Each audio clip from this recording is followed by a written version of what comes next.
How to update your personal information on Credit Karma. First of all, open the Credit Karma app on your phone and log into your account. Next, tap on the menu icon and go to Settings. Then select Contact and Security option. Here you will see options for your personal details like phone number, email, and more.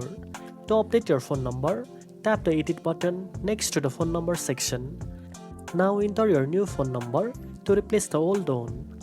After that, Credit Karma will send a verification code to the new number you entered. Check your message, enter the code in the app, and verify your identity. Once verified, your phone number will be updated in your Credit Karma account. Now you know how to update your personal information on Credit Karma. If you found this video helpful, don't forget to like, share, and subscribe for more financial tips. Thanks for watching, and I'll see you in the next one.